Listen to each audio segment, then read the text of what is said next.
एक 5वी पास जरांगे पाटील याला प्रतिवाद करू शकतो का? कुठल्या कोर्टात शिपाई तरी होऊ शकतो का? आणि तुमच्याकडे ते गावबंदी करावी लागते. कुठली जात पंचायत झाली? आमच्या गावात तुम्ही यायचं नाही म्हणजे काय? अरे वैचारिक प्रतिवाद करा ना तुम्ही. आरक्षण चुकीचं आहे, बरोबर आहे, कमी आहे, जास्त आहे, तुमचं शोषण कोणी, यावर चर्चा करा. तुम्ही आमच्या गावातच यायचं नाही म्हणजे काय? हे धंदे चालणार नाही. मग आम्ही जरांगे पाटील यायचं असेल तर 6 डिसेंबरला या, तुमचं स्वागत करू. 6 डिसेंबरला पुस्तकं वाचा, बाबासाहेब समजून घ्या, तुम्हाला कळेल तुम्ही शोषक आहात, तुम्ही या देशाचं शोषण केलंय आणि तुम्ही आरक्षण मागताय. हे चालणार नाही. आणि म्हणून 6 डिसेंबरला यायचं असेल तर 6 डिसेंबरला, 24 ला यायची गरज नाही. 6 डिसेंबरला जर तुम्ही 2 पुस्तकं वाचलीत, भगवान बुद्ध आणि त्यांचा धम्म आणि डॉक्टर बाबासाहेब आंबेडकरांचं चरित्र जे धनंजय किराणी लिहिले ते वाचा. तुमच्या सगळ्या प्रश्नांची उत्तरे चैत्यभूमीवर मिळतील. मागासवर्गीय लोकांना मुंबईत काय यावं लागलं? तुमच्यामुळे. तुम्ही सामाजिक नाही. तुम्ही जर सामाजिक असतात तर जरांगे पाटलांच्या आंदोलनाला सर्व जातींनीच पाठिंबा दिला असता. का पाठिंबा मिळत नाही तुम्हाला? एकटी जात तुमची एकटी का पडली? आपण माणूस हा समाजशील प्राणी आहे आणि सगळ्यासोबत आंदोलन करतो, पण मराठा एकटे का पडले? हे तुमचं अपयश आहे.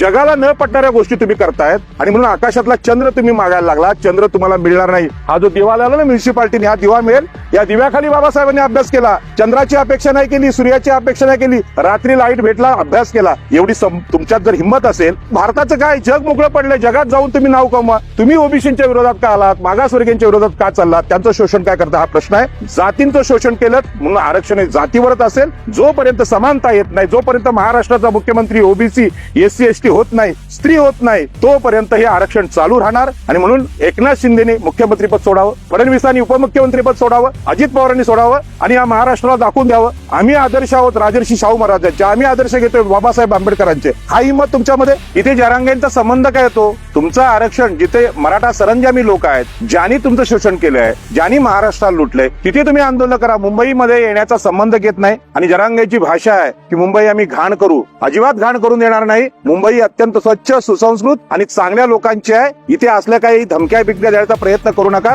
कारण मुंबई ही 2-2.5 हजार वर्षापासून सम्राट अशोक भगवान बुद्धांपासून स्वतंत्र राहिली, कुणाची गुलाम राहिलेली नाही. आणि मुंबईवर अधिकार गाजवण्याचा प्रयत्न ज्यावेळी इंग्रजांनी केला, पोर्तुगीजांनी केला, मोगलांनी केला, त्यांना आम्ही समुद्रात बुडवलंय. तुमचं ही मराठेशाही आहे ना, ती तिकडेच कुठेतरी ठेवा. इकडे तुमची ती घाण घेऊन येऊ नका, ही माझी विनंती आहे.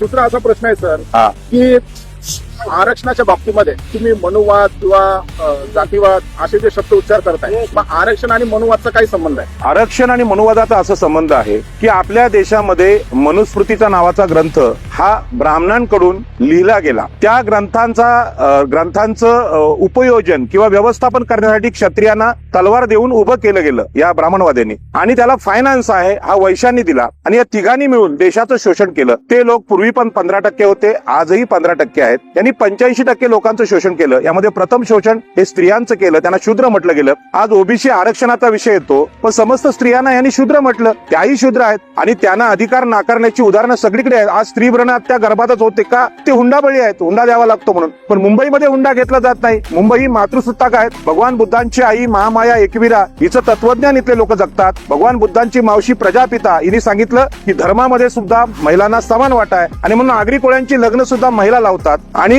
पश्चिम महाराष्ट्रात गेलात किंवा मराठ्यांकडे गेलात तर लग्नामध्ये बाईला जाळलं जातं त्यासाठी, हुंड्यासाठी. अत्यंत आनंदाचा जीवनामधला पवित्राचा क्षण असतो, त्यामध्ये हुंड्यासाठी तिचा व्यापार केला जातो. आणि हे भयानक वास्तव आहे. परंतु आरक्षणाच्या मागणीमध्ये कधीही जीवन मूल्यांच्या गोष्टी होत नाहीत. आज आम्हाला सांगावं लागतोय की ओबीसी म्हणजे रस्त्यावर पडलेला नाही. ओबीसी आरक्षण या देशामध्ये सामाजिक न्यायाने दिलेले आहे. जे मनुस्मृतीने आम्हाला अधिकार नाकारले होते, त्या मनुस्मृतीने अधिकार नाकारले म्हणून हजारो वर्ष आम्ही मागे पडलो होतो. त्यांना कुठेतरी संधी मिळावी, ती पण एकूण आरक्षणाच्या 50%. ती संधी डॉक्टर बाबासाहेब आंबेडकरांच्या संविधानाने दिली. आणि आज देशात जे परिवर्तन होतंय, आज क्षत्रियांचा खऱ्या अर्थाने पराभव झालाय. त्यांच्यावर भीक मागायची वेळ आली. मी हा शब्द मुद्दाम वापरतो कारण आम्ही राजे आहोत, आम्ही क्षत्रिय आहोत. आम्ही प्राण जाये पर वचन न जाये अशी क्षत्रियांची नियुक्ती होती. आता वचन मोडली, सगळं मोडली. सगळं राज्य तुमचं आहे. 70 वर्षात मुख्यमंत्री तुमचे, गृहमंत्री तुमचे, महसूल मंत्री तुमचे, तरीही तुम्ही मागास का झालात? हा देश तुम्ही चालवलात. मागच्या काळात इंग्रजांचं राज्य होतं, आम्ही समजू शकत होतो, परकीयांचं राज्य होतं. आता राज्य तुमचं आहे आणि तरी तुम्ही मागास झालात. हा दोष तुमचा. हा दोष मागासवर्गीयांचा नाही, ओबीसीचा नाही, SC STचा नाही. म्हणून जरांगे पाटलांनी थोडा तरी अभ्यास करावा. आणि मराठा समाजात कोणी विद्वान असतील तर पहिल्यांदा त्या जरांगेला, तुमच्या नेत्याला समजवा, त्याचा ग्रहपाठ करा आणि मग मुंबईचा रस्ता धरा. इकडे अज्ञानी लोकांना थारा नाही, इथे अत्यंत बुद्धिमान मागासवर्गीय असले तरी मुंबईतला माणूस, मग तो इस्त्री करणारा भैया असेल किंवा अंडी विकणारा अंडेवाला असेल, अत्यंत बुद्धिमान आहेत. आणि गरीबातला गरीब माणूस हा मुंबईत खूप मोठा झालेला आपण पाहायला मिळतो. अमिताभ बच्चनचं उदाहरण घ्या, सलमान खानचं उदाहरण घ्या, माधुरी दीक्षितचं उदाहरण घ्या. कुठलीही जातपात नाही, परंतु ज्यांच्यात गुण आहेत, ज्यांच्याकडे कौशल्य आहे, तो इथे मोठा होतो. आणि म्हणून गुणांचा आदर करणारी मुंबई आहे. इथे कोणतीही घाण, मग ती विचारांची असेल किंवा शरीरातला मैला असेल, तसली कुठलीही घाण आम्ही इथे मुंबईकर स्वीकारणार नाही. आदर्श असं हे भाग आहे की जिथे स्त्रियांना अधिकार, रात्री 2-2, 3-3 वाजता महिला घरी जाऊ शकतात, असं वातावरण कुठेच नाही. आणि तुमच्याकडे ते गावबंदी करावी लागते. कुठली जात पंचायत झाली, आमच्या गावात तुम्ही यायचं नाही म्हणजे काय? अरे वैचारिक प्रतिवाद करा ना तुम्ही. आरक्षण चुकीचं आहे, बरोबर आहे, माग कमी आहे, जास्त आहे, तुमचं शोषण कोणी, यावर चर्चा करा. तुम्ही आमच्या गावातच यायचं नाही म्हणजे काय? हे धंदे चालणार नाही. मग आम्ही असं म्हणत नाही की तुम्ही मुंबईत येऊ नका. 6 डिसेंबरला संपूर्ण मागासवर्गीय भारत इथे येणार आहे. पण कशासाठी? पुस्तकं खरेदी करण्यासाठी, करोडोंची पुस्तकं खरेदी करण्यासाठी. जरांगे पाटील यायचं असेल तर 6 डिसेंबरला या, तुमचं स्वागत करू. 6 डिसेंबरला पुस्तकं वाचा, बाबासाहेब समजून घ्या, तुम्हाला कळेल तुम्ही शोषक आहात, तुम्ही या देशाचं शोषण केलंय आणि तुम्ही आरक्षण मागताय. हे चालणार नाही. आणि म्हणून 6 डिसेंबरला यायचं असेल तर 6 डिसेंबरला, 24ला यायची गरज नाही. 6 डिसेंबरला जर तुम्ही 2 पुस्तकं वाचलीत, भगवान बुद्ध आणि त्यांचा धम्म आणि डॉक्टर बाबासाहेब आंबेडकरांचं चरित्र जे धनंजय किराणी लिहिले ते वाचा. तुमच्या सगळ्या प्रश्नांची उत्तरे चैत्यभूमीवर मिळतील. गेल्या 2-3 दिवसापूर्वी जर तुम्ही पाहिलं तर छगन भुजबळ हे ज्या रस्त्यावरून गेले त्या रस्त्यावरती मराठा समाजातील तरुणांनी गोमूत्र शिंपडलेला आहे. तुम्हाला वाटत नाही का ही वर्ण व्यवस्था किंवा मनुव्यवस्थेकडे ही वाटचाल करण्यात येते म्हणून? सरळ विषय आहे की समजा छगन भुजबळांनी चूक केलेली आहे, तुमचा छगन भुजबळावर राग आहे. भारतीय लोकशाहीनं सगळ्यात मोठं स्वातंत्र्य काय दिलंय? आज आपण रस्त्यावर बोलतोय, तुम्ही बोलताय, मी बोलतो, इथला नगरसेवक कोण, इथला महापौर कोण, इथला आयुक्त कोण, काही घेणे देत नाही. संविधानाने सांगितलंय सगळे नागरिक समान आहेत, रस्त्यावर येऊन बोलू शकतात. तुम्ही बातमी दाखवताय, मी बोलतोय, हे संविधानाचं आर्टिकल 19 आहे. अरे छगन भुजबळांचा प्रतिवाद करा. छगन भुजबळ फार सुंदर भाषण करतात, शेरोशायरी करतात, त्यांना उत्तर द्या. त्यासाठी शहाणपण असावं लागतं, बुद्धिमत्ता असावी लागते, अभ्यास असावा लागतं. हे गोमूत्र शिंपडणं कुठलाही माणूस, अरे बघा, गाय सुद्धा प्राणीच आहे, म्हैस सुद्धा प्राणीच आहे, कुत्रा सुद्धा प्राणी आहे. गायीचं मूत्र शिंपडणं काय, कुत्र्याचं काय, एकच आलं. पण माणूस एवढा हलका झाला का प्राण्यापेक्षा? आणि म्हणून माणसाला कमी लेखणाऱ्या ज्या गोष्टी मनुस्मृतीने सांगितल्यात त्या निषेधार्ह आहेत. आणि गोमूत्र शिंपडून कोणी पवित्र होत नाही. असं म्हणतात की मासा नेहमी गंगेच्या पाण्यात पोहतो म्हणून तो पवित्र होतो का? मासे तर समुद्रात असतात, ते रोज पोहतात. पवित्र कशाने माणूस होतो? पवित्रतेची व्याख्या काय? तुम्ही तुमच्या अंगामध्ये चांगले सद्गुण आणाल, लोकांना न्याय देण्याचं काम कराल, लोकांना मदत कराल, त्यावेळी तुम्ही पवित्र व्हाल. पवित्र गोमूत्र शिंपणं किंवा तो पवित्र होतो किंवा कोणी अपवित्र होतं, ह्या कालबाह्य गोष्टी आहेत. आणि म्हणून जे कोणी आज हे गोमूत्र शिंपडण्याच्या गोष्टी करतात हे अजूनही मनुस्मृतीच्या काळात आहेत आणि मनुस्मृती बाबासाहेबांनी जाळलेली आहे. त्यामुळे अशा गोष्टी घडणं हे महाराष्ट्राचं राजकारण हे पुरोगामी नाही, असंस्कृत राजकारण आहे, असंस्कृत समाजकारण आहे. याचा मी निषेध करतो. आरक्षण हे जे जातीवरती दिलेलं आहे, काही लोक बोलतात की आरक्षण हे जातीवरती अवलंबून आहे म्हणून ते आरक्षणच रद्द करावं. आरक्षण आणि विषमतेचा काय संबंध आहे? आपल्याकडे जातीवर आधारित विषमता निर्माण केली गेली. शूद्रांच्या साधारणपणे महाराष्ट्रामध्ये 350 ते 450 जाती आहेत. एससींच्या 40-50 जाती आहेत. एसटींच्या तेवढ्याच जाती आहेत. हे सगळे लोक सामाजिक दृष्ट्या शोषित लोक आहेत. यांचं शोषण धर्माने केलं, मनुस्मृतीने केलं. आणि म्हणून यांचं शोषण ज्या धर्माने केलं त्या धर्मामुळे या देशामध्ये विषमता आली. या विषमतेचं रूपांतर समानतेमध्ये व्हावं म्हणजे जे पुढारलेले लोक आहेत, ब्राह्मण, मराठे, वैश्य, ब्राह्मण, क्षत्रिय, वैश्य, यांच्या बरोबरीने इथला मागासवर्गीय आदिवासी असेल, मातंग असेल, चर्मकार असेल, धोबी असेल, परट असेल, आगरी असेल, कोळी असेल, यांनी समानतेने यावं यासाठी आरक्षणाची रचना केली गेली. मग ज्या जातींचं तुम्ही शोषण केलंय ते शोषण आज तुम्ही मान्य करत नाहीत. मराठा आरक्षणाच्या चर्चेत मराठ्यांनी इतर जातींचं शोषण केलंय ही गोष्ट समोर येत नाही आणि त्यामुळे आरक्षण लोकांना सवलत वाटायला लागली. जसं बसमध्ये आरक्षण असतं महिलांचं, वृद्धांचं, अपंगांचं, तसं वाटायला लागलं. तसं नाही. हे जन्मावर आधारित या जाती, ज्या जातीत तुम्ही जन्माला आलात, हलक्या जातीच्या, त्याच जातीत तुम्ही मरायचं. त्याचा मार्ग कोणी सांगायला तयार नाही. मध्ये एकदा मोहन भागवत यांनी म्हटलं की आम्ही या देशाचं 5000 वर्ष शोषण केलं, पण ब्राह्मणांनी एकट्याने शोषण केलं नाही. तलवारी क्षत्रियांची होती, सत्ताही क्षत्रियांची आहे. जसं महाराष्ट्राचा मुख्यमंत्री आज एकनाथ शिंदे आहे, परंतु खरा कल्पक जो माणूस आहे तो देवेंद्र फडणवीस आहे. त्या दोघांच्या कल्पनेतून आजची सगळी आंदोलनं आणि हल्ले प्रतिहल्ले चालू आहेत. त्याच पद्धतीनं जातीवर आधारित तुम्ही शोषण केलं, त्याच्यामुळे आरक्षण सुद्धा ज्यांचं शोषण झाले त्या जातींना मिळणार. तुम्हाला आरक्षण कसं मिळणार? कारण तुम्ही लुटारू आहात. लुटारूशी कधी न्याय होत नाही.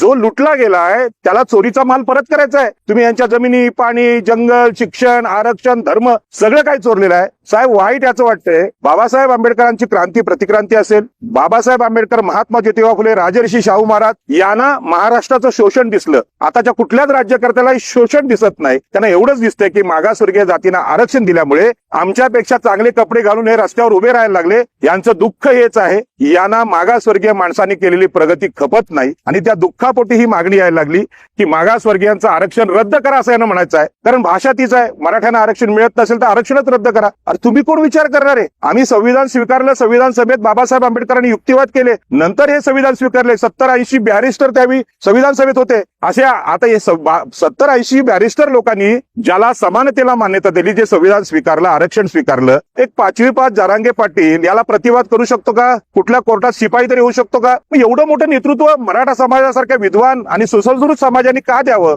याचं कारण आपण ओळखलं पाहिजे. कुठलाही विद्वान नेता म्हणजे सर्वोच्च न्यायालयाचे न्यायमूर्ती PB सावंत यांनी आरक्षणावर आणखी चांगले व्हिडिओ टाकलेत, ते जाणकारांनी बघावं. पण त्यांनी सांगितलं मराठा समाज हा सामाजिकदृष्ट्या मागासलेला नाही, त्यामुळे त्याचा आरक्षणाचा संबंध घेत नाही. एवढं आपल्या मराठा समाजाच्या बांधवांनी सांगितलं तरी जर तुम्हाला कळत नसेल तर हा जो बालहट्ट आहे, हाऊस असेल तुम्हाला तर मुंबईत या. मुंबईतला छोटा रस्त्यावरचा माणूस आणि रस्त्यावरची स्त्री सुद्धा बंडखोर आहे, ती तुमचं ऐकणार नाही असल्या गोष्टी. त्या बीडला ठीक आहे, पण बीड मधून अनेक शोषित लोक इकडे आलेले आहेत, रोज आमच्यासोबत बोलतात. कशी दादागिरी तिथे चालते आम्हाला माहित आहे. बीड वरून मागासवर्गीय लोकांना मुंबईत काय यावं लागलं? तुमच्यामुळे. तुम्ही सामाजिक नाही. तुम्ही जर सामाजिक असतात तर जरांगे पाटलांच्या आंदोलनाला सर्व जातींनीच पाठिंबा दिला असता. का पाठिंबा मिळत नाही तुम्हाला? एकटी जात तुमची एकटी का पडली? आपण माणूस हा समाजशील प्राणी आहे आणि सगळ्यासोबत आंदोलन करतो, पण मराठा एकटे का पडले? हे तुमचं अपयश आहे. जगाला न पटणाऱ्या गोष्टी तुम्ही करतायत आणि म्हणून आकाशातला चंद्र तुम्ही मागायला लागला. चंद्र तुम्हाला मिळणार नाही. हा जो दिवा लावला ना म्युन्सिपाल्टीने, हा दिवा मिळेल. या दिव्याखाली बाबासाहेबांनी अभ्यास केला. चंद्राची अपेक्षा नाही केली, सूर्याची अपेक्षा नाही केली. रात्री लाईट भेटला, अभ्यास केला. एवढी तुमच्यात जर हिंमत असेल, भारताचं काय, जग मोकळं पडलंय, जगात जाऊन तुम्ही नाव कमवा. तुम्ही ओबीसीच्या विरोधात का आलात? मागासवर्गीयांच्या विरोधात का चाललात? त्यांचं शोषण काय करता? हा प्रश्न आहे. जातींचं शोषण केलं म्हणून आरक्षण हे जातीवरच असेल. जोपर्यंत समानता येत नाही, जोपर्यंत महाराष्ट्राचा मुख्यमंत्री ओबीसी, SC ST होत नाही, स्त्री होत नाही, तोपर्यंत हे आरक्षण चालू राहणार. आणि म्हणून एकनाथ शिंदेने मुख्यमंत्रीपद सोडावं, फडणवीसांनी उपमुख्यमंत्रीपद सोडावं, अजित पवारांनी सोडावं आणि या महाराष्ट्राला दाखवून द्यावं आम्ही आदर्श आहोत राजर्षी शाहू महाराजांचे, आम्ही आदर्श घेतोय बाबासाहेब आंबेडकरांचे. हा हिंमत तुमच्यामध्ये नाही, कारण तुम्हाला सत्ता सोडायची नाही आणि सत्तेचं हे भांडण आहे. 1 एकर जमिनीचे मालक आहेत जरांगे पाटील, पण भूमिहीनांचं काय? हा माझा जरांगे पाटलांचा प्रश्न आहे. तुम्ही आता छत्रपती शिवाजी महाराज, राजश्री शाहू महाराज आणि महामानव डॉक्टर बाबासाहेब आंबेडकर यांचं नाव घेतलं. आरक्षणचे जनक तर राजश्री शाहू महाराज आहेत आणि त्यांचीच मग पुढे महामानव डॉक्टर बाबासाहेब आंबेडकर यांनी संविधान रूपी आरक्षण दिलं. आज जे आरक्षण मागतायत यांच्या साध्या स्टेजवरती देखील राजश्री शाहू महाराजांचा फोटो नाही किंवा पुतळा नाही किंवा बाबासाहेब आंबेडकर यांचा देखील फोटो नाही. याच्यावरती काय बोलणार? आणि दुसरं असं आहे की जी लोक 150 JCB मधून फुलं उधळण्याचं काम करतायत, हा समाज मागास कसा? बघा, माणसाची ओळख ही त्यांच्या विचारांमुळे होते. नाहीतर बघा, कुत्री, मांजरी, अनेक प्राणी आहेत, ते बोलू शकत नाही, ते विचार व्यक्त करू शकत नाही, परंतु ते ऍक्शन करतात. तुम्ही कुत्र्याला काय खायला दिलात, तो शेपटी हलवतो, पाय चाटतो. गाय आहे, बैल आहे, असं आपली कृतज्ञता व्यक्त करतात. परंतु माणसाला विचार असतात आणि विचारांनी माणूस मोठा होतो. नाहीतर बघा, 50 किलोचा देह सगळ्यांना भेटलाय, डोळे सगळ्यांना, सगळं आहे, पण एक माणूस महामानव होतो म्हणजे काय होतो? त्या देशातल्या शोषितांना 85% लोकांना न्याय देतो आणि उच्चवर्णीयांना सुद्धा न्याय देतो. आज जे काही उद्योगपती महाराष्ट्रात आहेत किंवा देशात आहेत, अदानी, अंबानी, रिलायन्स, टाटा, यांना सुद्धा संविधानाने सुरक्षा मिळाली म्हणून ते उद्योगपती आहेत. आणि म्हणून बाबासाहेब आंबेडकर, राजर्षी शाहू महाराज, छत्रपती शिवाजी महाराज ही या देशाची खरी ओळख आहे. त्यांचा फोटो हे लावत नाही म्हणजे कोण आहे? ते मनुस्मृतीवादी आहेत, ते मनुस्मृतीवाले आहेत. मग तुम्ही तुमची जी मनुस्मृती आहे, जी बाबासाहेबांनी जाळलेली आहे, हे जाळलेले आहे सिद्ध के तुम्हाला त्याच्या विरोधात तुम्ही असाल मनुस्मृतीच्या, तर आज तुम्ही बाबासाहेबांचा फोटो लावला पाहिजे. परंतु बाबासाहेबांचा समतेचा विचार यांना पचत नाही. छत्रपती शिवाजी महाराजांचा रयतेचा विचार या मराठा समाजातल्या पाटील, कुलकर्णी या मराठा ब्राह्मणांच्या विरोधात आहे. त्यांच्या गड्या उद्ध्वस्त करा हे सांगतात छत्रपती शिवाजी महाराज, आणि रयतेला राज्य द्यायची भाषा करतात. तेच राजर्षी शाहू महाराज करतात की ज्यांना संधी नाही मिळाली त्यांनी पुढे या. आज राजर्षी शाहू महाराज गेल्यानंतर 70 वर्षात मराठे पुन्हा क्षत्रिय झालेत. शाहू महाराजांचं त्याचं नातं राहिलेलं नाही, बाबासाहेब आंबेडकरांचं त्यांचं नातं राहिलं नाही. रयतेचे राजे छत्रपती शिवाजी महाराजांचं यांनी नातं तोडलेलं आहे आणि पुन्हा हे नरकात गेलेले आहेत कुठल्या मनुस्मृतीच्या. आणि ब्राह्मणांची नीती आहे, क्षत्रियांची नीती आहे, तेच घेऊन ते वागतात आणि म्हणून त्यांच्याकडे कुठलाही विचार नाही. जी भाषणं मी मुंबईबद्दल जरांगे पाटलांची ऐकतोय, किती घाणेरडी भाषणं आहेत. आज मुंबईत असा विचार कुठलाही माणूस करत नाही. आदिवासी सुद्धा करत नाही आणि मुंबईची स्वच्छ करण्याची भूमिका ही मागासवर्गीयांनी केली. तुम्हाला फक्त घाणच करता येते का? दुसरं काय करता येत नाही का? या ना इकडे, मोठं अधिवेशन लावा, पुस्तकांचे महामेळावे लावा. 6 डिसेंबरला बघा आमचा मागासवर्गीय बांधव, गरीब बांधव कसा काय करतोय ते. पुस्तकं खरेदी करा, तुमच्या घरात पुस्तकं जाऊ दे, ज्ञानाची उपासना करा. परंतु हे इथे होताना दिसत नाही. आणि म्हणून वैचारिक जे महापुरुष आहेत त्यांची नावं किंवा त्यांचे फोटो इथे दिसत नाहीत. याचं कारण आहे की या समाजाला खरं म्हणजे कुठलाही विचार राहिलेला नाही. मला वाईट वाटतं की आमच्या कुठल्याही मागासवर्गीय समाजातून एखाद्या अज्ञानाची गोष्ट आली त्याचा आम्ही निषेध करतो, चुकीची असेल गोष्ट त्याचा आम्ही निषेध करतो. पण अशा प्रकारची निषेधाची घोषणा अजूनही मराठा समाजातून का येत नाही? मुंबईत काय बुद्धू लोक नाहीत, मूर्ख लोक नाहीत. मुंबईत अत्यंत शहाणे लोक आहेत. मुंबईमध्ये मुंबई विद्यापीठात आहे, जगातले सगळे लोक आलेत. जग काय म्हणत असेल हे सगळं बघून मग त्यांनी जे शब्द वापरले जरांगे पाटलांनी,